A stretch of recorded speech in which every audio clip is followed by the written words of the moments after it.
लक्ष द्या, त्रयक परमेश्वर त्यांना न समजल्यामुळे त्यांनी देखील प्रभू येशू ख्रिस्ताला बाय बाय केला आणि बौद्ध धर्माची त्यांनी स्थापना केली. ते पण चर्चला, प्रार्थनेला, आराधनाला जाणारे लोक, सेवक होते. एवढा महामानव बाप्तिस्मा घेण्यापर्यंत ते आले. मी सांगतो तुम्हाला, संविधान बायबल मधूनच त्यांनी लिहिलंय, नवीन जुन्या करारामधून. ऑब्झर्व करा, परीक्षण करा तुम्ही. आणि मग एवढ्या महामानवाला, बाबासाहेब आंबेडकरला देखील तो परमेश्वर कळाला नाही. ते म्हटले, मी एका देवावरती विश्वास ठेवतो, त्याचं नाव प्रभू येशू ख्रिस्त आहे, पण पिता, पुत्र आणि पवित्र आत्मा, तीन देव त्यांच्या दृष्टीने त्यांच्या समोर आले. ते म्हणतात, मी तीन देवाला ओळखत नाही, मी एका देवाला बायबल मधून ओळखतो, त्याचं नाव प्रभू येशू ख्रिस्त आहे. पण कालांतराने त्यांनी प्रभूला सोडून दिलं. तसा या यरुशलेम पंथवाल्यांचं, खोट्या शिक्षणवाल्यांचं विश्वास आहे. यामुळे त्यांचे सिद्धांत चुकीचे आहे, हे शिक्षण खोटं आहे. वाचा यशाचं पुस्तक 44वा अध्याय आणि वचन क्रमांक 9, 6 वचन वाचू. यशाचं पुस्तक 44वा अध्याय वचन क्रमांक 6. इस्रायलचा राजा परमेश्वर त्याचा उद्धार करता सेनाधीश परमेश्वर म्हणतो, मी आदी आहे, मी अंत आहे आणि मी अंत आहे, मज वेगळा देव नाही. काय म्हटला तो यशा? माझ्याशिवाय दुसरा कोणी देव नाही. मी काय आहे? सुरुवात आहे आणि मीच जगाचा अल्फा और ओमेगा, आदि और अंत, अनंत काल की यीशु तेरी आराधना. बोला, अल्फा और ओमेगा, आदि और अंत, अनंत काल की यीशु तेरी आराधना, आराधना. हालेलुया. कळलं? यशा काय म्हणतो? परमेश्वर त्याला प्रकट झालेला आहे आणि तो म्हणतो, माझ्याशिवाय तुम्हाला तारणारा परमेश्वर दुसरा कोणी नाहीये. मी सुरुवातीला आहे आणि मी शेवट आहे. फक्त जुन्या करारामध्ये परमेश्वराला अनेक नावं दिलेली आहेत, अनेक नावं दिलेली आहेत. यवा शालोम त्याचं नाव आहे, यवा इरे त्याचं नाव आहे ना, यवा एबिनेझर त्याचं नाव आहे. अनेक नावं त्याला दिलेली आहेत जुन्या करारामध्ये. पण ज्यावेळेस यहोवा परमेश्वर पृथ्वी तलावरती मनुष्य रूप धारण करून आला, त्यावेळेस त्यांनी यशाला सांगितलं होतं की त्याचं नाव ठेवायचं आहे. आणि मग मत्तेच्या पुस्तकामध्ये 1ल्या अध्यायामध्ये आणि 21 वचनामध्ये गब्रिएल देवदूत ज्यावेळेस स्वर्गातून प्रगट झाला, त्या गब्रिएल देवदूताने सांगितलेलं आहे की मरियाला की त्याचं नाव येशू ठेव, तो आपल्या प्रजेला पापापासून मुक्त करेल. तोच यहोवा परमेश्वर जगामध्ये मनुष्य रूप धारण करून आला. त्याच्याशिवाय कोणी त्राता नाही, सोडवणारा नाही, मुक्त करणारा नाही. आणि म्हणून तो आपल्या लोकांना त्या पुस्तकामध्ये सांगत आहे. पुढे वाचूया एक वचन, यशा 45 आणि वचन क्रमांक 22.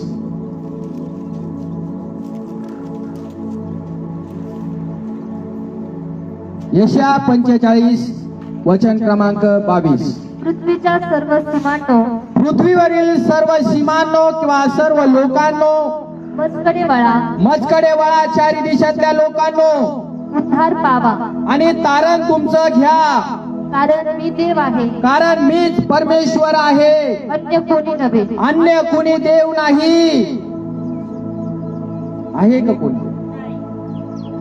अन्य कोणी देव नाही. या सर्व पूर्व, पश्चिम, दक्षिण, उत्तर चारी देशातील लोकांना देव परमेश्वर आव्हान देतो आहे जुन्या करारामध्ये, तुम्ही माझ्याकडे वळा, तुमचं तोंड तिकडं नका विरुद्ध दिशेला वळू, मी परमेश्वर आहे, माझ्याकडे या. माझ्याशिवाय कोणी तारणारा नाही, माझ्याशिवाय कोणी मुक्तीदाता नाही, माझ्याशिवाय तुम्हाला कोणी शांतीने आशीर्वाद देणारा नाहीये. त्याच्याकडे वळायला सांगितलेलं आहे. अन्य देव तो म्हणतो माझ्याशिवाय कोणीच नाही.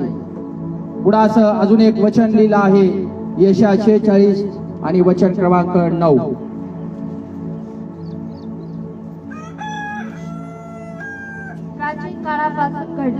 प्राचीन काळापासून घडलेल्या गत गोष्टी स्मरा, गत गोष्टी स्मरा किंवा जुन्या गोष्टीची आठवण करा आणि समजा की मीच देव आहे, आणि समजा की मीच परमेश्वर आहे, दुसरा कोणी नव्हे, दुसरा कोणी परमेश्वर नाही. मध समान कोणीच नाही. हा, मध समान आहे का त्याच्या जोडीला कुणी?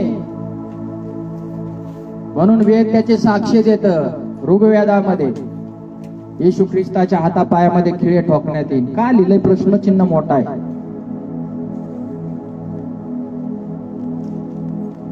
सगळ्या ग्रंथांमध्ये येशू ख्रिस्ताबद्दल का लिहिलं हाच प्रश्नचिन्ह मोठा आहे. ज्ञानेश्वरीमध्ये देखील ओम शब्द ज्ञानेश्वर महाराजांनी लिहिला आहे, हा देखील प्रश्न मोठा आहे की का ओम शब्द लिहिलाय. स्वामी विवेकानंदाने ओम या शब्दाचा अर्थ मसिया सांगितलेला आहे. का सांगितलं हा प्रश्नही मोठा आहे. आणि ओम हा शब्द सगळीकडे वापरला जातो. आज गळ्यामध्ये ओम, घरामध्ये ओम, सगळीकडे ओम ओम ओम शब्द वापरला जातो.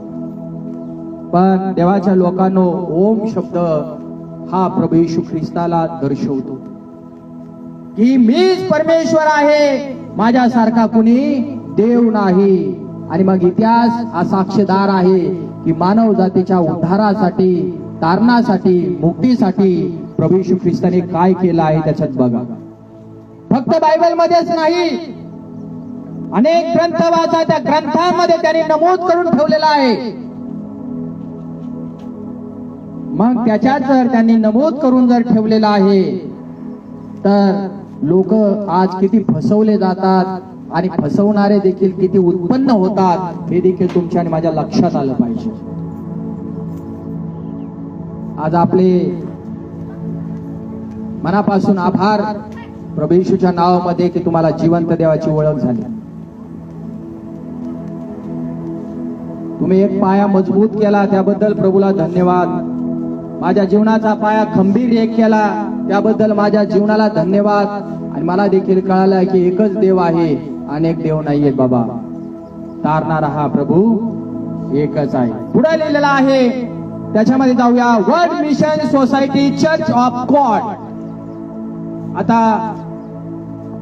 हे काय आहे तुम्हाला आणि मला पाहायचं आहे. आता यरुशलेम काय आहे, यरुशलेम माता हे आपण समजून घेऊया. किंवा नवीन यरुशलेम माता, मराठीमध्ये त्याला काय म्हणतात, नवीन यरुशलेम माता. आता बघा गलतीकाराचं पुस्तक याचा अध्याय क्रमांक 4 कडे आणि वचन क्रमांक 26 कडे आपण जाऊया.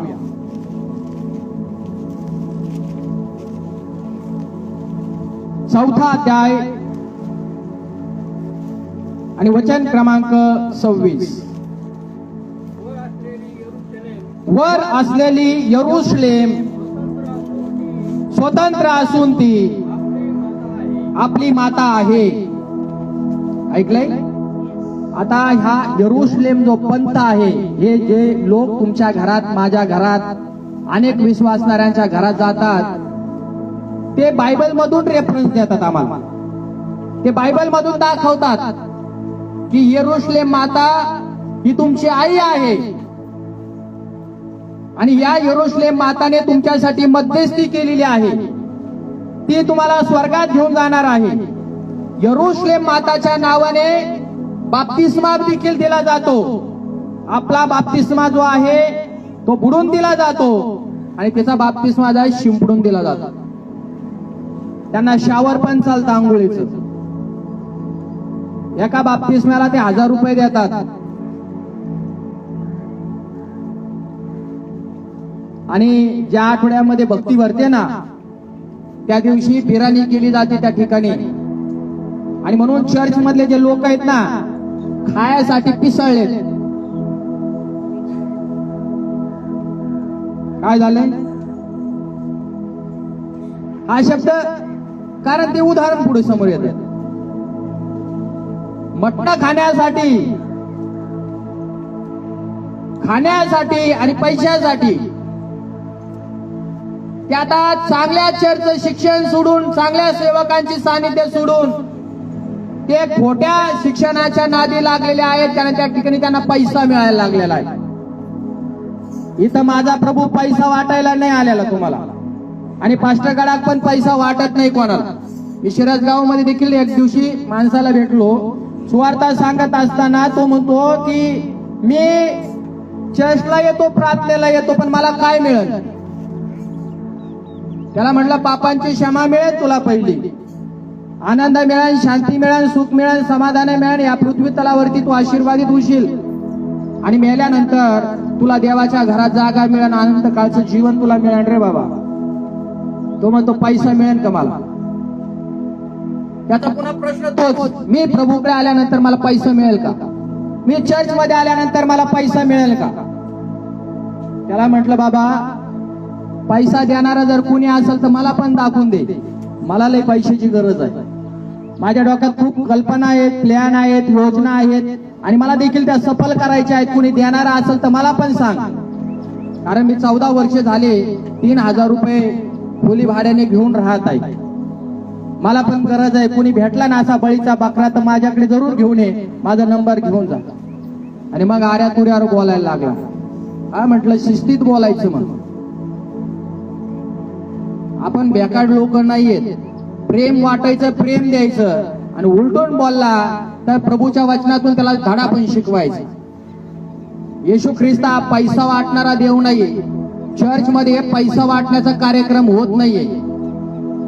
हा जर येशू ख्रिस्त तुम्हाला जर कोणी सांगत असेल, किंवा या महाराष्ट्रातील मंडळी, नगर जिल्ह्यातील मंडळीला ते खोटं शिक्षण आहे, हे मी स्पष्ट रीतीने बायबल मधून जागृत करून तुम्हाला शिकू शकतो. आणि जर चर्च मधून जर पैसा मिळत असेल, तुमच्याकडून या भेटी घेतल्या नसत्या, अर्पण घेतलं नसतं, तुमच्याकडून वरंगणी घेतली नसते कार्यक्रमाला, हे चर्च बांधायला, ताळपत्र्या लावायला, पत्रे टाकायला याची गरज नसती. हे भूलभुलैया आहे, त्याला भूलू नका. येशू ख्रिस्त पैसा वाटायला नाही आला. पाहणाऱ्या लोकांनो, ऐकणाऱ्या लोकांनो ऐका. तर या ठिकाणी लिहिलं आहे या वचनाबद्दल, आणि मग तुम्हाला आणि मला 26 वचनामध्ये काय लिहिलंय? वर असलेली यरुशलेम ही स्वतंत्र आहे, आणि वर असलेली यरुशलेम, स्वर्गीय यरुशलेम म्हणजे झांगील झा. काय? झांगील जा म्हणजे देवाचे राज्य. ही काय म्हणते? देवाचे राज्य मी आहे. पण बायबल काय म्हणतो? येशू म्हणतो देवाचं राज्य मी आहे. पुढं असं तुम्ही वाचलं, इब्री करास 12-22 वाचा, प्रगटीकरण 21 अध्याय 2 वचन वाचा. या काढू वाचू आपण, फार महत्वाचं आहे. इब्री करास 12-22. पण तुम्ही सियोन पर्वत जिवंत देवाचे आहात, म्हणजे ही स्वर्गीय, तुम्ही कोणाचे आहात? जिवंत देवाचे लोक तुम्ही आहात, आणि त्याला स्वर्गीय यरुशलेम म्हटलंय. पुढं वचन, प्रगटीकरण पुस्तक 21:2. म्हणून आभार माना देवाचे, मी देवाचा आणि जिवंत देवाचा मनुष्य आहे, किंवा स्त्री आहे, किंवा पुरुष आहे. तेव्हा मी स्वर्गीय नगरी, नवी यरुशलेम देवापासून स्वर्गातून उतरताना पाहिली. देवापासून स्वर्गातून उतरताना मी पाहिली. बघा, देवापासून स्वर्गातून उतरताना मी पाहिली. नवीन यरुशलेम म्हणजे काय? ते म्हणतात झांगील जहा. ही कुठून उतरली?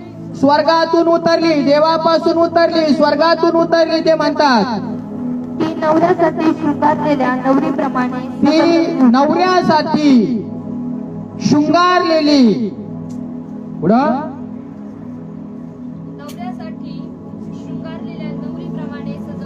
हा नवऱ्यासाठी शृंगारलेली नवरीप्रमाणे ती होती. आणि मग हा रेफरन्स जे यरुशलेम मातावाले आहेत, हा कुठलं वचन तुम्हाला आणि मला दाखवणार तुमच्या घरात आल्यानंतर? गलतीकराचं पुस्तक याचा अध्याय क्रमांक 4 आणि वचन क्रमांक 26 बघा.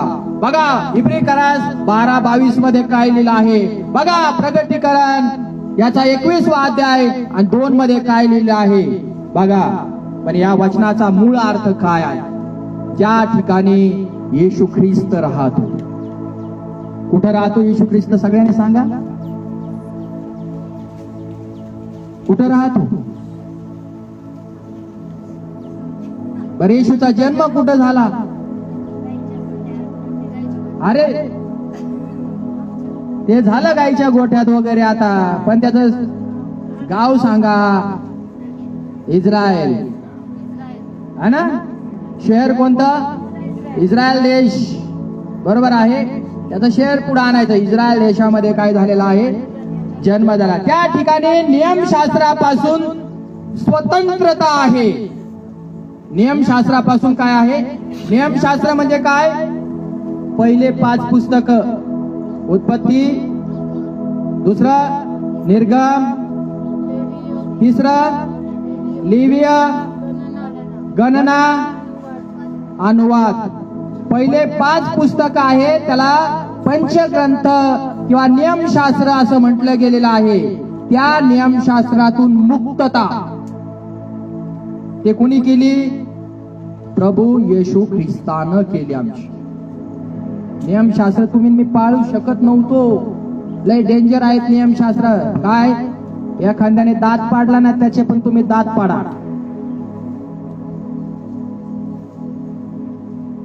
मग बघा, आणि हे उदाहरण त्यांनी कशाला लागू केलेलं आहे?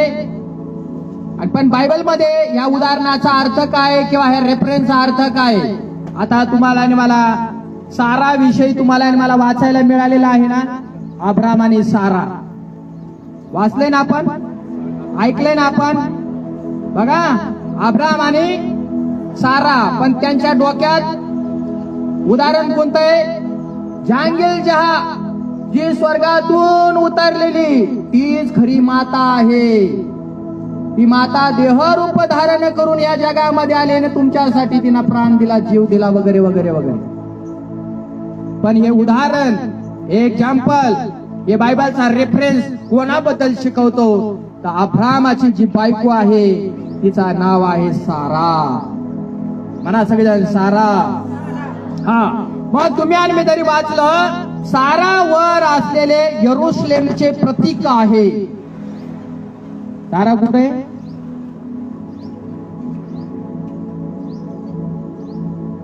बघा, सारा वर स्वर्गामध्ये यरुशलेमचे प्रतीक आहे. ती ख्रिस्तामधील सर्व विश्वासणाऱ्यांची माता आहे. या वचनाचा अर्थ हा आहे. करा, अब्रामाला पिता म्हटलं का नाही? बोला ना. विश्वासा पिता म्हटलं का नाही? अब्रामाचं नाव आपण घेतो. मुस्लिम बांधवामध्ये देखील म्हटलं तर म्हणते आमचा पिता कोण आहे? अब्राम. यहुदी लोकांना जर विचारलं ते काय म्हणतात? आमचा बाप कोण आहे? अब्राम. आलं का लक्षात? मग असं लिहिलेलं आहे त्यामध्ये, ती ख्रिस्तामधील सर्व विश्वासणाऱ्यांची माता आहे. अभिवचनाच्या परिणामामुळे जन्मलेल्या अब्रामाच्या खऱ्या संततीची ती माता आहे. अब्रामाला कुठला पुत्र झाला पहिला?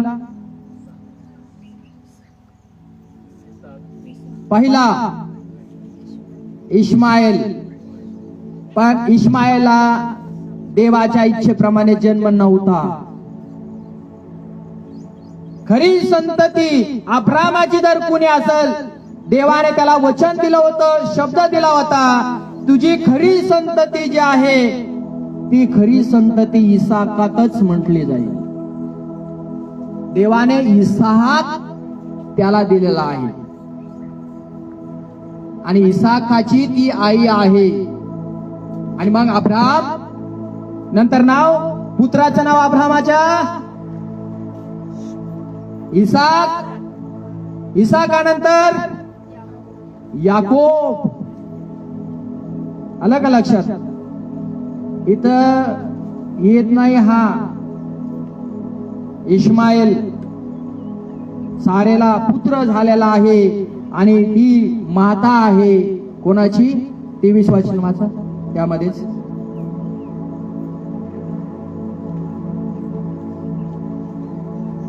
हा तेच वचन, गलती करास पुस्तक 4 अध्याय 23 वचन.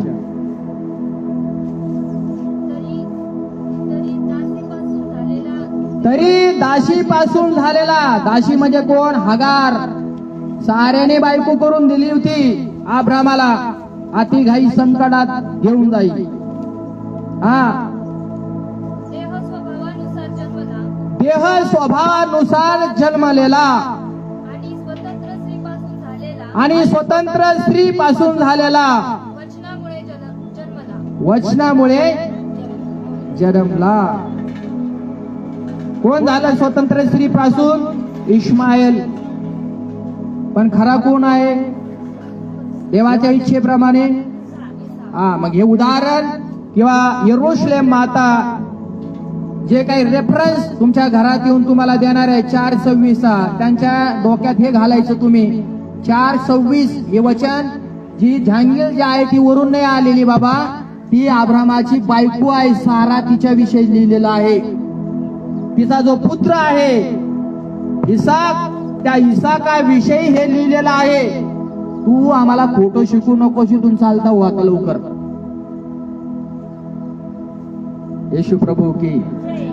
हे फार महत्वाचं उदाहरण तुमच्या आणि माझ्या समोर आलेलं आहे. येशू मसीह की. बोला सगळेजण, येशू मसीह की. कळलं तुम्हाला? 28 वचन वाचा त्याच्यामध्ये.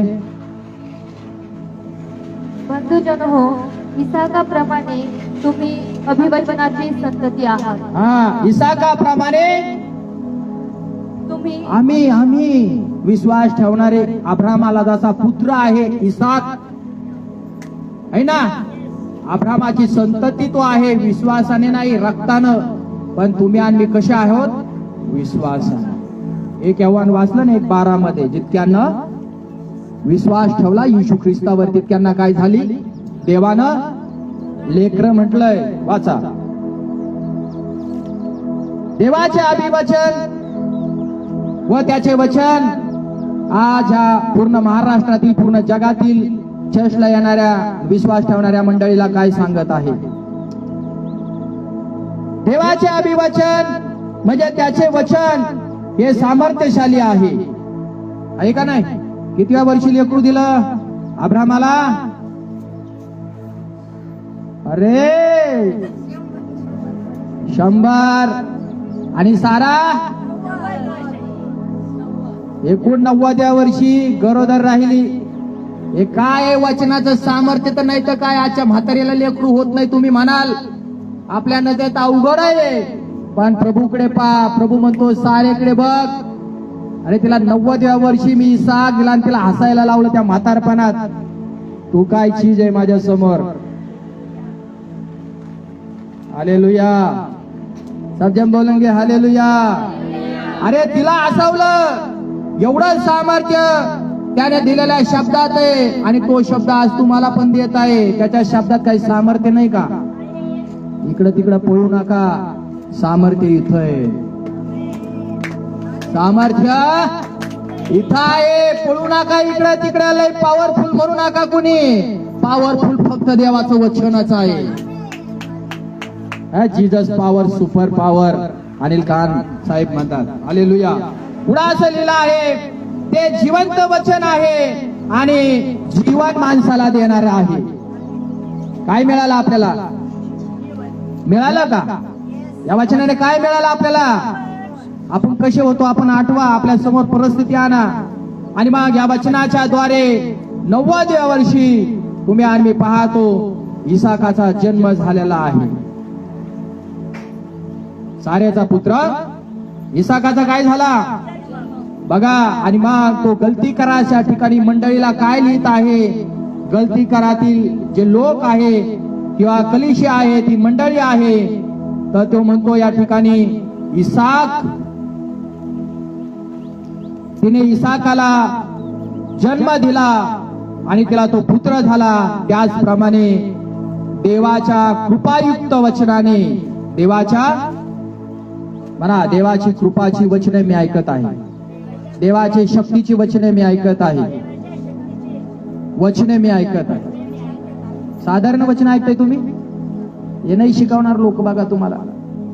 पुढे असं लिहिलं आहे, आत्म्याच्या सामर्थ्याने जन्म झाला. कसा झाला आमचा जन्म? कसा झाला? हा, विश्वासाने आणि सामर्थ्याने. आमचा काय झाला आज? हा, 29 वचनामध्ये हे लिहिलं आहे, वाचा. परंतु 29, तेच 4:29. परंतु त्यावेळेस देह स्वभावानुसार जन्मलेल्या मुलाने आत्म्यानुसार जन्मलेल्या मुलाचा छळ केला, तसा आताही होत आहे. हा, बघा काय झालं. शेवटचा मुद्दा आहे का, फार महत्वाचा आहे. अब्रामाला आणि सारेला इस्माईल झाला पहिला, दाशीचा पुत्र, पण परमेश्वराने अभिवचन दिलेलं अजून पूर्ण झालेलं.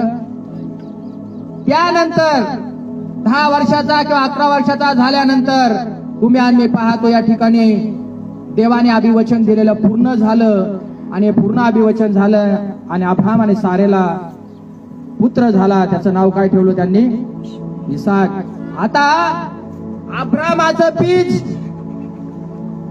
अब्राम हगारेपाशी गेला, तिच्याजवळ निजल्यानंतर देह स्वभावापासून किंवा देहाच्या बीजाच्या द्वारे मुलगा जन्माला आलेला आहे, त्याचं नाव इश्माईल आहे. म्हणजे देवाची योजना नाही अब्रामाला असं व्हावं म्हणून, कारण हे देहाचं आहे. आणि मग आत्म्याचं एक मूल आहे, देवाच्या अभिवचनाचं.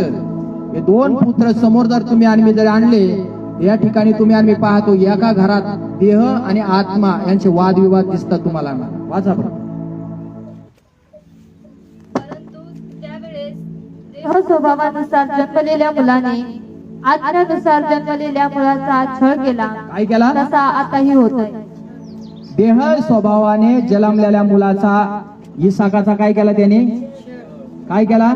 तसाच आज आत्मिकरित्या जर तुम्ही आणि मी जन्मलेलो आहे देवाच्या वचनाच्या सामर्थ्याने, तुमचा आणि माझा देखील छळ होणार आहे. कोण छळ करणार आहे? जे अजून आत्म्याने जन्मले ते लोक नाही, पण ज्यांना अजून देहाने जन्मलेले, त्यांना अजून देव माहित नाही, ते लोक तुमचा छळ करणार आहे. इस्माईलने अब्रामाच्या पुत्राचा म्हणजे इसाकाचा छळ केला आणि आता तुमचा आणि माझा छळ होणार आहे. कोण करणार आहेत? देह स्वभावाने जन्मलेले लोक. बोल येशू मसीह की. हे देखील स्वर्गीय यरुशलेमचे नागरिक आहेत आणि अब्रामाची खरी संतती नैसर्गिक संतती नव्हे, तर देवाच्या कृपेने झालेले वंशज. आता गलतीकरांनो, परत मागे वळून दाशी स्त्री हगाऱ्याच्या मुलाप्रमाणे होण्याचा प्रयत्न करू नका. कशाचा? गलतीकराच्या मंडळींनो, वरखेडमध्ये येणाऱ्या लोकांनो आणि महाराष्ट्रातील जगातील संपूर्ण मंडळीतील लोकांनो, देव आम्हाला चेतावणी देतोय. गलतीकर ज्या प्रकारे वागलेले आहेत, त्यांनी जे केलेलं आहे दाशी पुत्रापासून, तसं तुम्हाला आणि मला व्हायचं, वागायचं. तर तुम्हाला आणि मला अभिवचन जे देवानं दिलेलं आहे त्याप्रमाणे जगणं महत्वाचं आहे. इसाक जसं अब्राम पिता म्हटलं गेलेलं आहे, तसं इसाकाला पुत्र म्हटलं गेलेलं आहे. आणि अलियजर जो आहे त्याला पवित्र आत्मा म्हटलं गेलेलं आहे. तसं स्वर्गीय पिता आहे, स्वर्गीय पित्याचा पुत्र येशू ख्रिस्त आहे आणि तो स्वर्गात गेला. येशू ख्रिस्त तो म्हटला, मी तुम्हाला अनाथ आणि पोरकं सोडणार नाही, त्यासाठी तुमच्यासाठी मी पराकलेत सत्याचा आत्मा मी तुमच्यामध्ये पाठवतो. त्याने पाठवला म्हणून आज आम्हाला आत्मिक मुलं बनायचं आहे, भांडण करणारे मुलं नाही. देहाने जे चर्चमध्ये येतील ना ते धोका देतील, पण आत्म्याने ज्यांचा जन्म झाला ना ते म्हणतात प्रभू त्यांनी शिवी दिले का हे गुलाबाचं फुल. सिस्टर, देव तुम्हाला आशीर्वादित करू. हे म्हणते हे बाप्पा यांना क्षमा कर, हे लोक काय करत यांना कळत. आत्म्याने जन्मलेले हे आहेत, ते सगळ्यांबरोबर गुढी गोविंदाने नांदतील, सुखाने राहतील, शांतीने राहतील, आनंदाने राहतील. आमेन. देहाने जन्मले तर एकमेकांसंग भांडण केल्याशिवाय राहणार. म्हणून गलती करायच्या मंडळीसारखं वागू नका. कुठपर्यंत भांडतान सोडा. आमेन. चला.